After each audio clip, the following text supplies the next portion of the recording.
It's a tweet pinned to the top of the official account of the U.S. State Department. This is our hemisphere, and President Trump will not allow our security to be threatened, end quote. U.S. diplomacy making the capture of Venezuela's president and the threats against Greenland about security, but it was first about drugs and immigration, and also oil and precious minerals.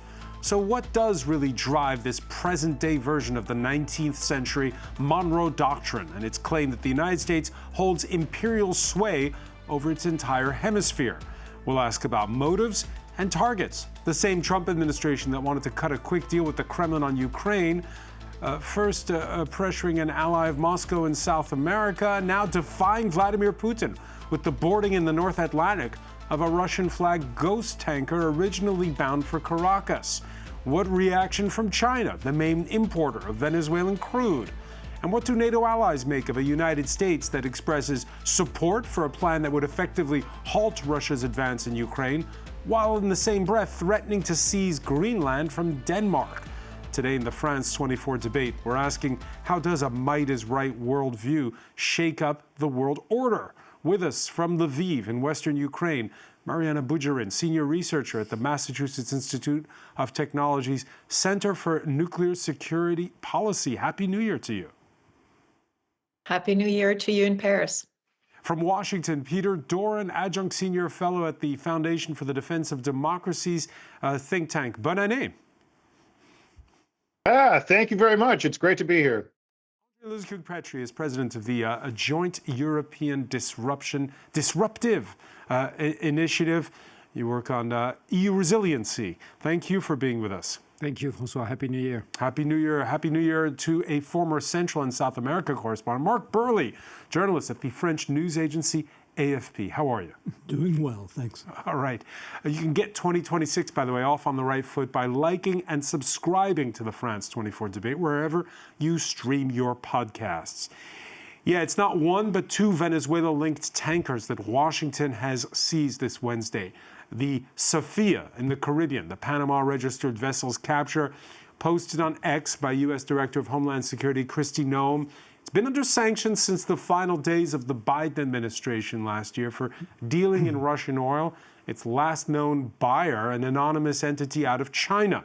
And then there's the Marinera, now flying under Russian flag, but till 2 weeks ago was the Guyana-registered Bella 1, the under-sanctions ship, which had originally set sail from Iran, reversed course when confronted by the U.S. Coast Guard, and finally boarded in the North Atlantic between Iceland and Scotland in an operation that included UK Air Force support.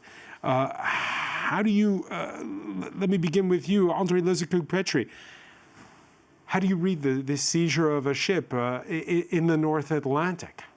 Well, we have entered a new world, that's for sure. Your colleague talked about might is right. I think might has always been right. We're just now waking to the moment where some world leaders like Donald Trump is ready to exert it to its full power and without disguising it under undercover operations. And I think the Europeans are still sleepwalking in a world of yesterday. So I just hope they will wake up very soon. Are they sleepwalking? Peter Doran, let me ask you, because this seizure of the Marinera, formerly the Bella 1, was done with support from a NATO ally, the United Kingdom. They used military bases in Scotland. The U.S. Doing this with a partner nation. Is that something that's going to be talked about in Washington? I hope so. And more importantly than that, this is a moment that the Trump administration has long been building up to. The Russian government, the Venezuelan government, the Iranian government, they've all been running circles around us when it comes to the use of these shadow tankers. I think our European allies should be cheering this action. I'd like to see more directed straight at Vladimir Putin's shadow fleet. But this is the moment where President Trump has matched his words with his actions. And I think if ever Europeans were going to cheer, this would be one of those times. to cheer this enforcement of our sanctions. Mariana Bujarin, are they cheering in Ukraine? Well, the response here has been mixed and cautious because, of course, for Ukraine, the events in Venezuela or the U.S.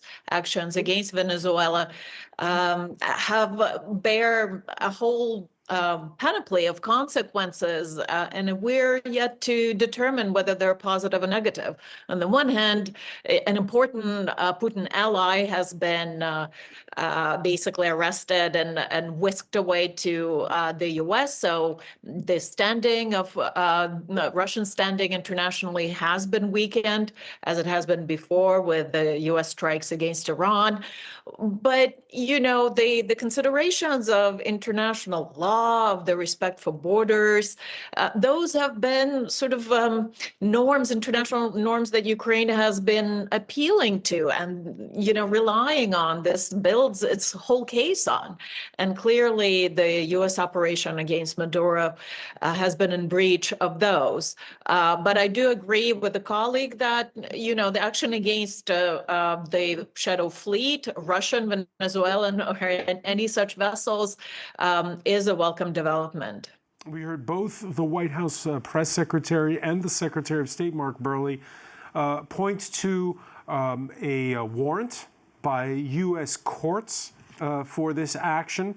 You know, we talk about the law. The Russian reaction, I'll read it to you, is no state has the right to use force against the vessels duly registered in the jurisdiction of other states, and they cite the 1982 UN Convention on the Law of the Sea. It's interesting how the law is being mentioned on both sides here. Well, I'm not going to explore too much what Russia thinks of international law, but looking at the US, what we're sort of seeing, I think it's like kind of like a direct line. What we're seeing in Venezuela and this interdiction of the ship is it's US law which is being applied on the international stage. So it's basically Washington ignoring whatever international laws apply, assuming that their law is international and going with it. Right. And so? And so, what do you? I mean, if you're gonna go down the route of might is right and big power rivalries, I mean, you're talking about military power. Nobody can confront the combined military might of the U.S. I mean, you know, if we're going to talk about Greenland, you know, the Europeans are never going to be able to defend from a U.S. invasion. That's just not practical. We're now, what we're seeing with him going after what is considered now a Russian asset after the flag change in the mid-Atlantic is we're starting to see, okay, Russia is not on the same par as America in terms of military might globally, but in specific theaters, it can put up a pretty good, you know, a pretty good response to this. And so, what are we about to sort of see something like this as finally a trigger between a military to cause a military confrontation between the U.S. and Russia? I mean, I don't know. Anybody who's been following Trump recently, he talks more about his friendship with Putin than he does about the old Cold War rivalries that could end up in some sort of like shooting war. It's all a bit confusing. I don't, you know, personally, I don't think that what we're going to see here is going to end up in any sort of military confrontation, but it does open the way to some sort of like accident happening, something getting out of control, something, you know, somebody dies who isn't meant to die, and then a government has to take a symbolic or a larger reaction, which usually involves a use of military force. I don't have any answers, but it's interesting times. Peter Doran, we're confused because there's been the pressuring of Ukraine's president, which has stunned European allies, by Donald Trump. And then we saw on Tuesday here in Paris, his envoys, Steve Witkoff and Jared Kushner, endorsing a plan which should effectively halt, eventually, Russia's westward march. Is the Trump administration turning against Moscow? Well, let's put this confusion to rest. And I think it's very straightforward. A lot of people have expressed their concern that perhaps Russia or China would point to America's action as an excuse or justification for, say, Russia's illegal aggressive war against Ukraine. But let's look at the facts here. Ex-President Maduro was not a legitimate president. The European Union knew he stole his previous elections. We knew he stole his previous elections. Now, compare and contrast that to President Zelensky, who is a legitimate president. So we're comparing apples to oranges here, and that could be where the confusion lies. But more importantly, and this is something that Europeans often don't quite understand about the United States, when we talk about international law is just a treaty. The UN Charter is just a treaty. And the United States, for over 75 years now, has been very clear, no international treaty trumps our domestic laws. So President Trump is simply acting under our Constitution, under our rule of law. And when there's a conflict with the UN Charter, then our American laws are supreme. Mariana Bujarin, you agree? It's a little difficult to agree with that. I mean, certainly, might has been right in international relations. There isn't a supranational enforcement agency that can force a powerful state to act in accordance with international law. But generally, states have been following following some kind of self-restraint, right? They have heeded these international norms and were restrained by them to some measure, even the powerful states.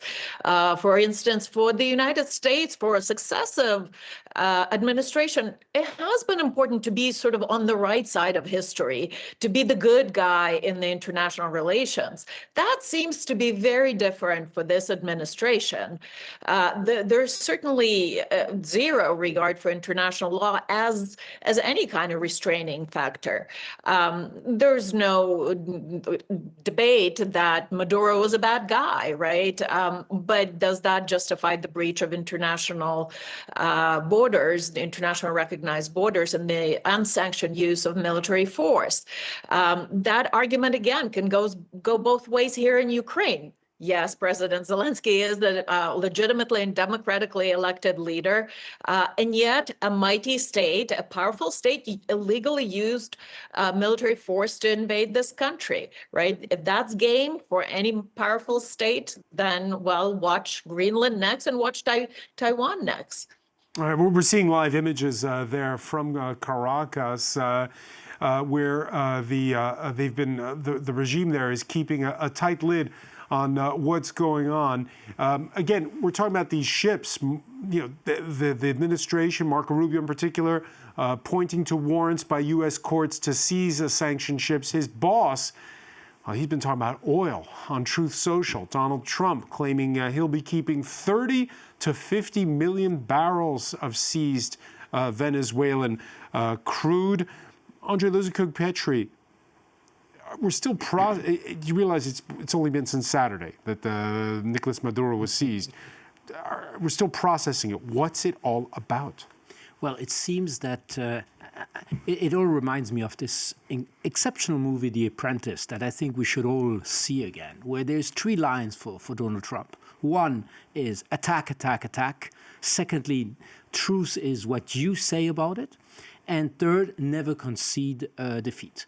And you see this playbook happening right now. There is an incredible tactical opportunity.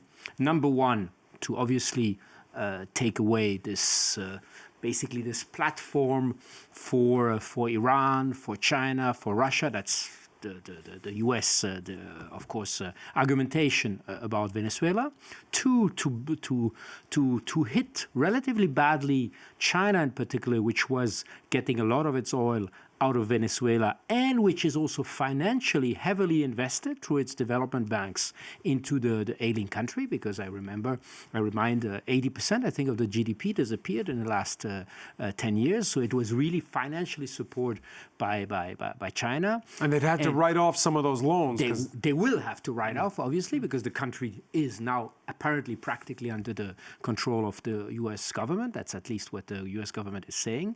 And third, there's the tactical tactical aspect that this message that nobody is safe, even beyond within its borders, is a message to a huge number of bad or less or good or less good actors worldwide. Think about Iran in particular. And the message to the Europeans is also clear too. I mean, the fact that, especially in our country, President Macron was so timid.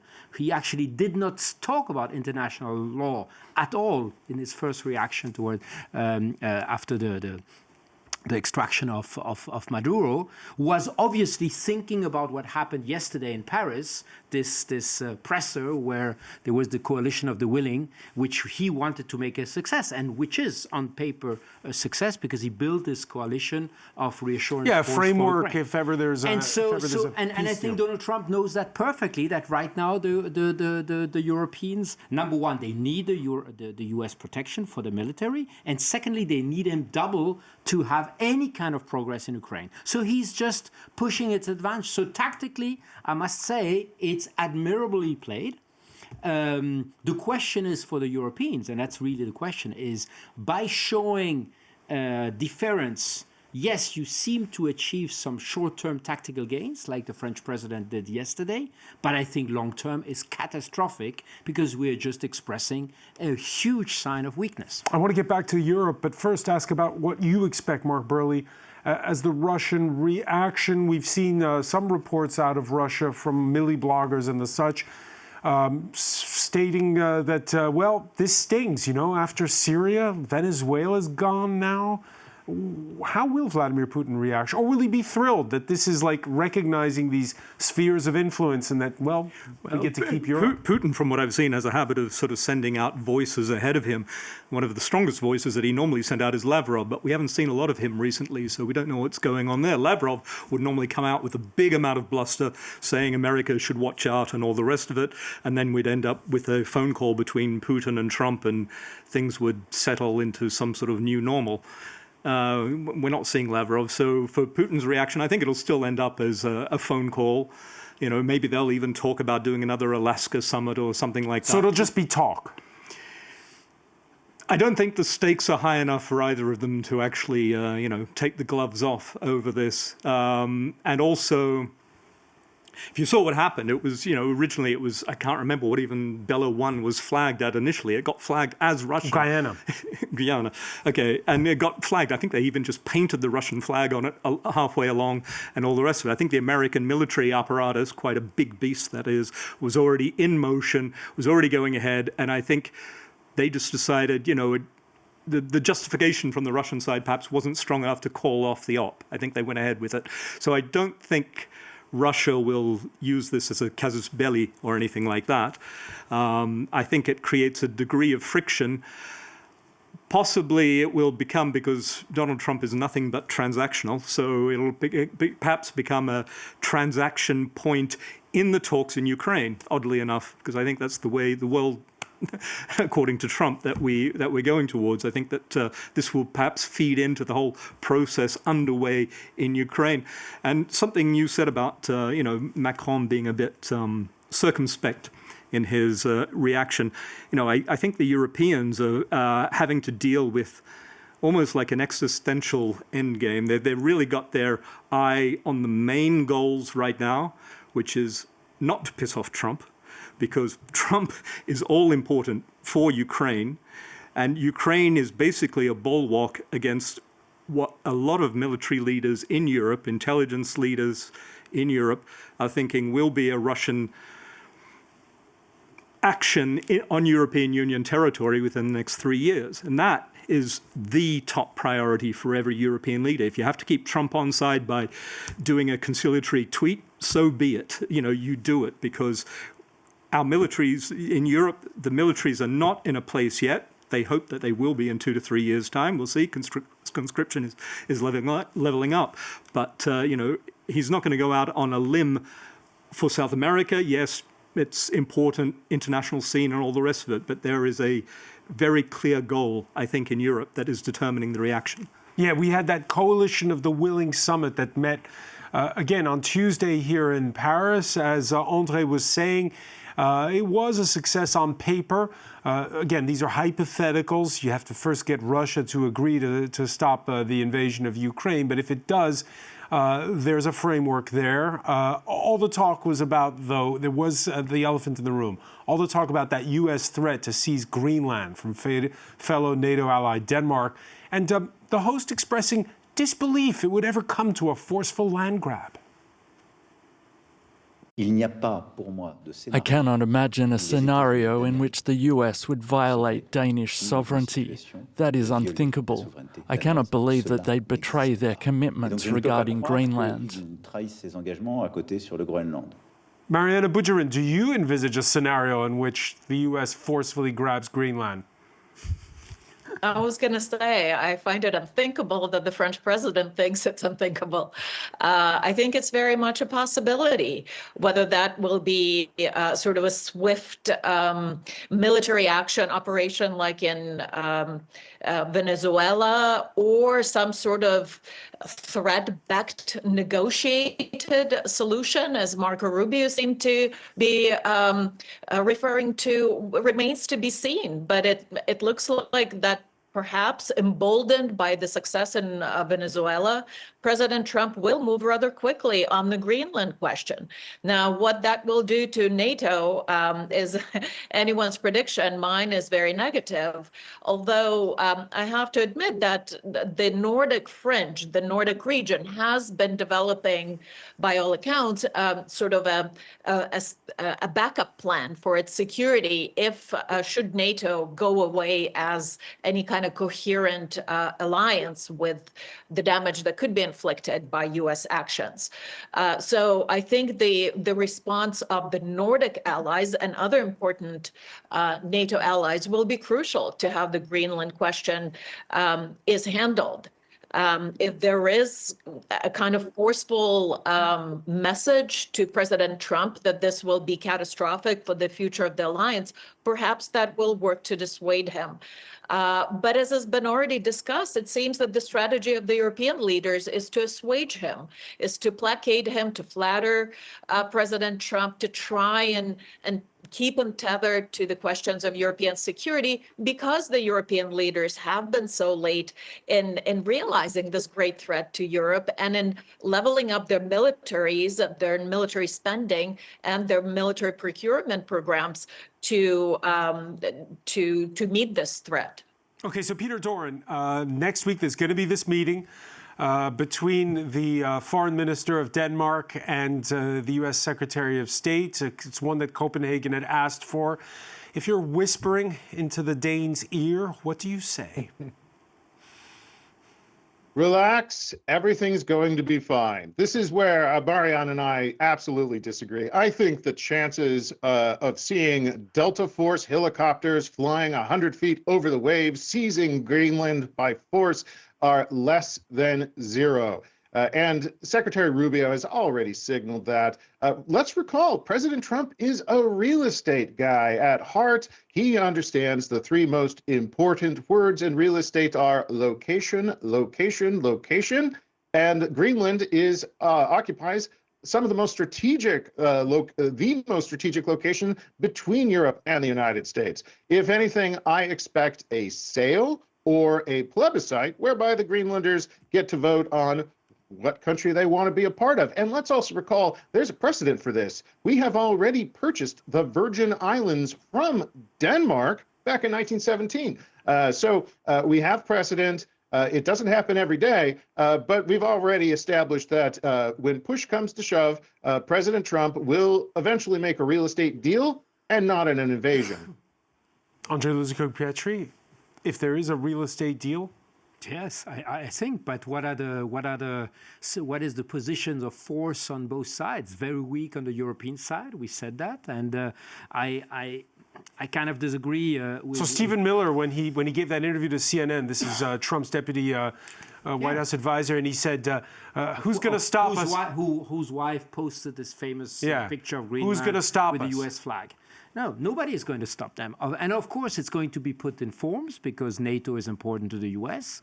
But when you have somebody who who is 100 tons more heavier than you and who says, I want to buy your property, well, it's kind of an offer that is difficult to refuse, especially if the Europeans are so focused on Ukraine now. So I think, I mean, it's just my very personal opinion, but I think, and what will it took us so long to understand that Putin is not holding his words. I can already hear Secretary of State Rubio saying, we told Maduro, he didn't want to listen to us. Donald Trump is a man that does what he says, and then we're going to hear exactly the same with the Europeans. The Europeans did not want to hear us. Now we made an offer, now you need to sign on the bottom of the paper. And what will Denmark do? It will accept. Except if the Europeans really put that as a red line and are ready to sacrifice some short-term gains in Ukraine. And what the Europeans need to do at all costs is to ramp up their military expense. I remind that military expenses of the European Union countries plus the UK is 2 or 3 times those of Russia. How come we are still 3.5 years later so dependent on the US to protect Ukraine? It's just that we're not able to get our acts together. Where's Merz? Where's Macron? I mean, we're ready to send 6,000 troops from France. It's ridiculous. We should be ready to send 50,000, 100,000. But that's unfortunately half of our army. And so, okay, so you're predicting there could very well be a strong arm real estate deal. Donald Trump has all cards in his hands. As Peter says. Attack. What happens, does it matter? What happens to U.S. soft power? You know, the French criticize the Americans, but they watch their TV series and listen to their music. What happens to U.S. soft power after this? Nothing?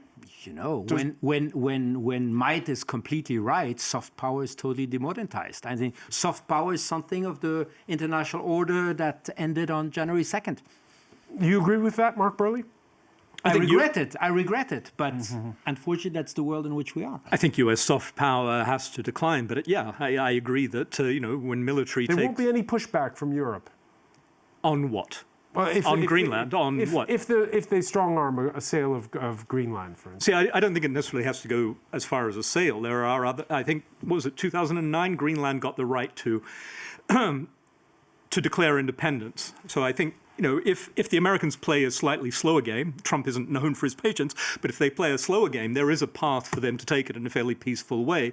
They can basically buy the individual Greenlanders and push them towards a special arrangement with the U.S. It won't be Puerto Rico, it'll be something else, but essentially it would become an American territory. I can see that, but it would be, by the time you organize all this is like you're talking about 2 years down the track. Donald Trump isn't known for waiting for 2 years, but he does have other fish to fry. I mean, he also talked about annexing Canada. I haven't heard anything on that. And Panama's still there with, he still seems to think the canal is American. So,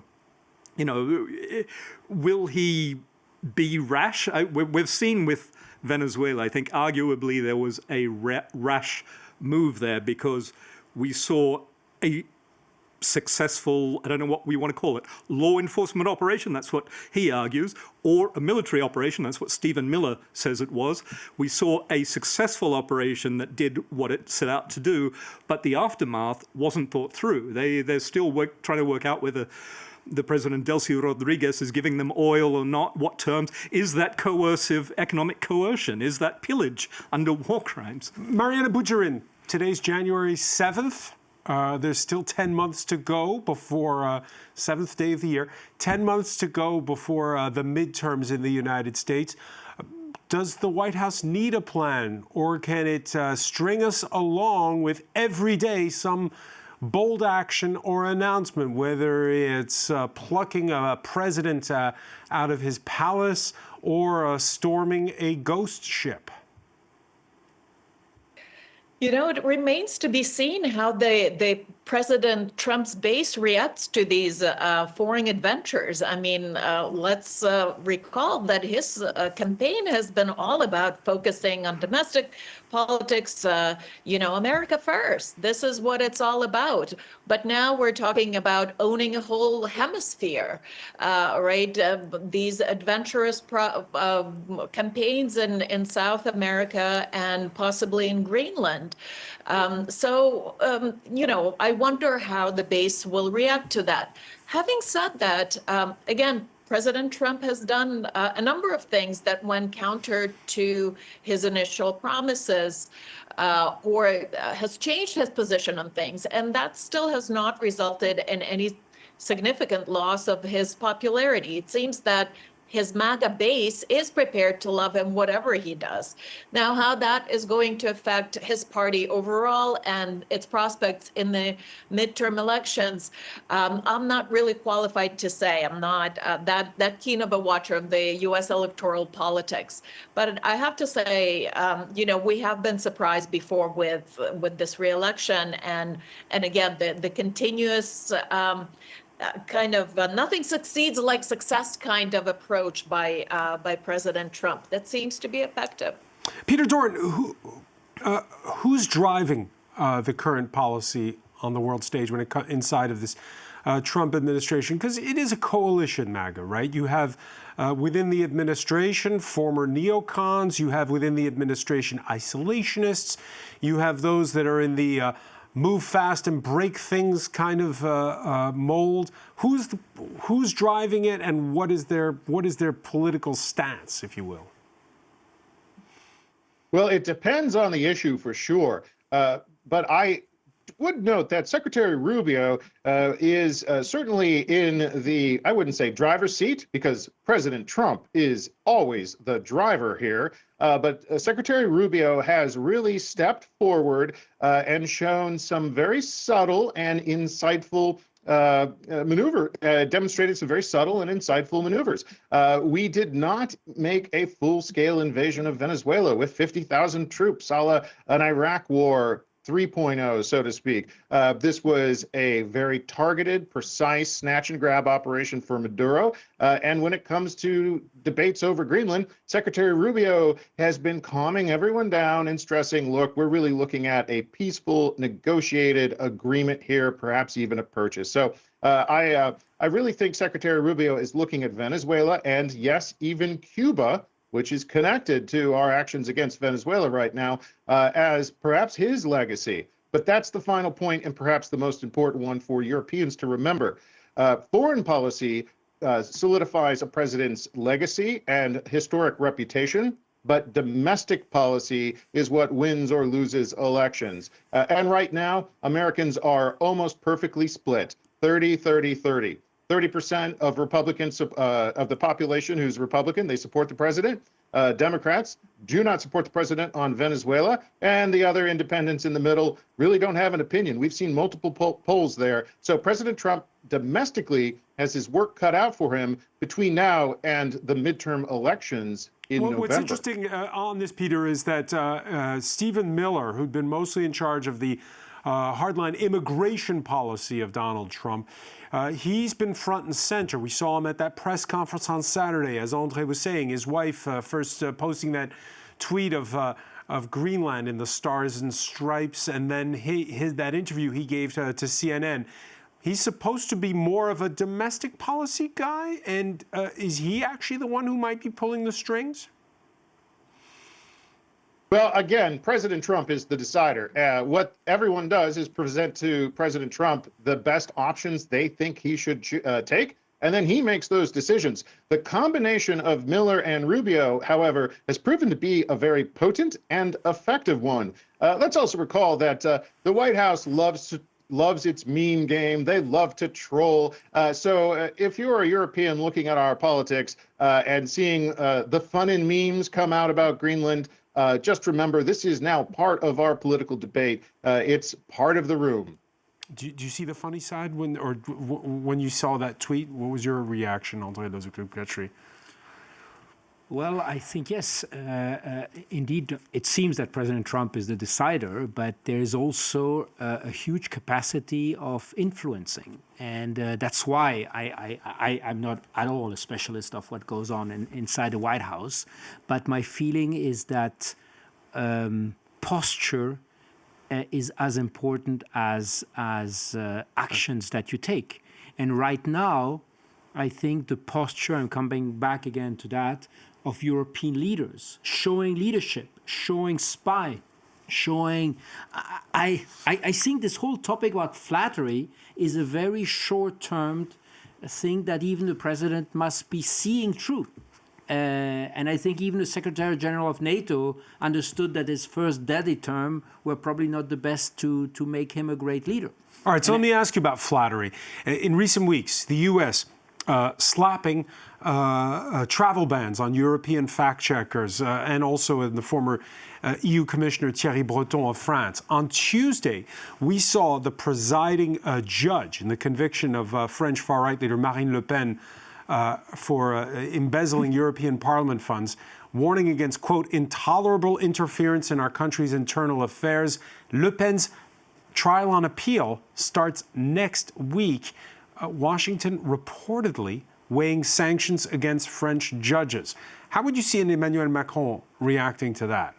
Well, I'm not a big fan of Thierry Breton, but I think the fact that we let a travel ban on a former EU commissioner on topics that are related to his work being now banned from an allied country is unacceptable. And I think we would make ourselves more respected in Washington if we had been much more forceful on the reaction. The fact that we don't react, and look at what just happened today. I mean, President Macron thought he can be, kind with President Trump by completely agreeing to Maduro's extraction. And today, apparently, President Trump made fun of him on how he basically played the French president on tariffs or on prescription drug prices. So I think flattery is leading nowhere, just to a way where I think the U.S. administration really is convinced that the European leaders and we can begin to think the same, and I think a lot of our population begins to think the same. I think the explosion of extremes in France, in Germany, etc., can also be related by this feeling that their moderate leaders that we normally should all support have lost their compass. The original statement by Macron, he doesn't call out the breach of international law when it came to Venezuela. But the far-right leader Marine Le Pen did, Mark Burley, while stating, "I have 1,000 reasons to rejoice at the ouster of Nicolas Maduro. I believe in nation sovereignty." Your thoughts on that? Well, on Marine Le Pen, yes, she'll always look for a way to wedge in there and get more support on. But here she is pushing back against Trump, where Emmanuel Macron is not. Before President Macron came out, there was the tweet from the foreign minister who was pretty clear and stated France's position that this was basically illegal. You could take the argument that, that statement made, then there's a way of talking to Trump, which is President Macron's role. And then a couple of days later, the government spokeswoman came out and sort of had... Rolled it partially back, yeah. Yeah, rolled it partially back. I also think in the clip you just had of President Macron talking in the Elysee, that he went on to echo what the Danish Prime Minister said, which was basically that if there is action against a NATO ally, it's the end of NATO. I didn't hear it in the clip, but I seem to recall him saying it at that point. So I think he's passing the messages. He realizes that he is the guy who, you remember that bro handshake he did with Trump. He's the guy who has to be on Trump's good side, a bit of a bro, get his ear, because part of the problem is getting Trump's ear. And a lot of the observers who have written about Trump, been close to him, and some of the leaders who have been up to him sort of say he's pretty much very influenced by the last person he speaks with. Whether that is Macron, whether that is J.D. Vance, who I must say, as we saw in that Signal chat, where he spoke very openly, the one that was released with Hegseth and so on, he was very open about his animosity, I must say, towards Europe. If he's the last person that spoke with Trump about Greenland, then you can pretty much predict that there will be something said about Greenland coming out of the White House. All right, we're running short on time. We've spent a lot of time talking about Europe's reaction. We haven't mentioned China. China accusing the Trump administration of bullying. China, where images of Nicolas Maduro's last meeting before his capture by U.S. forces have reportedly been purged. he'd welcomed Special Envoy Qiu Xiaokui with, as the Financial Times reported, Maduro stating, "It's the year of the horse and we gallop onward in perfect union." This was hours before, that U.S. operation was undertaken. Mariana Bujarin, if we're talking about might is right and the Chinese, how will they react to what's going on in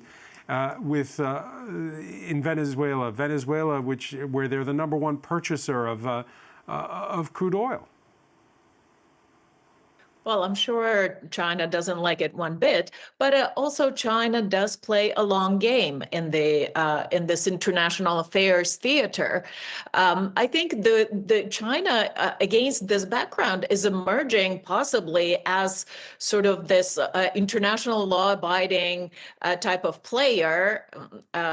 Certainly a qualified statement, but it might appear so in the eyes of what we call the global South, of these sort of neutral, or rather states that are somewhat have always been suspect of the imperial ambitions of sort of the white European states, justifiably so.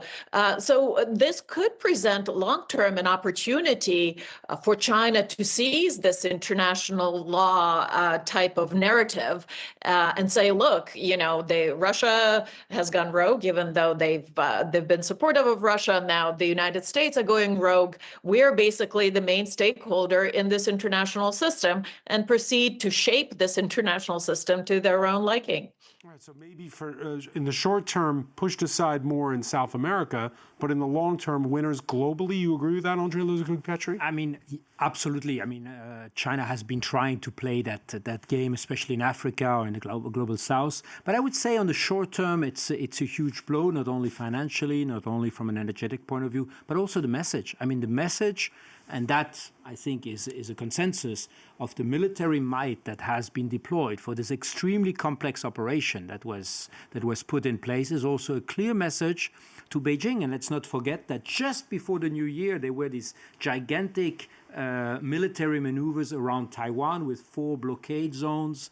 And I think the message of what happened in the Caribbean is a clear message to don't mess with us in the South China Sea. So I'm not so sure that China is coming out more reassured and more assertive. I mean, will they use their leverage? Will they, say no more critical minerals for you, America? That is exactly what they have started to do, especially with Japan 2 days ago. But that, again, also backfired. Remember, 1 month ago, the Chinese attacked a lot the new Japanese prime minister, which came in very weak when she was named 2 or 3 months ago. And now, because of this attack from the Chinese Communist Party, actually her opinion polls are now skyrocketing at 60 or 70% approval rates, which is unheard of for a Japanese prime minister. So I think right now this long game of China is a bit complicated, because in this very assertive world,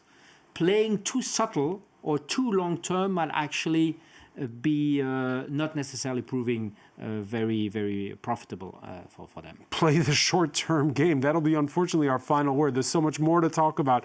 I want to thank you, Andrei Luzakuk-Petri. I want to thank, as well, Mark Burley, Mariana Bujarin for being with us from Lviv in Ukraine, Peter Doran in Washington, D.C. Thank you for being with us here in the France 24 debate. Thank you.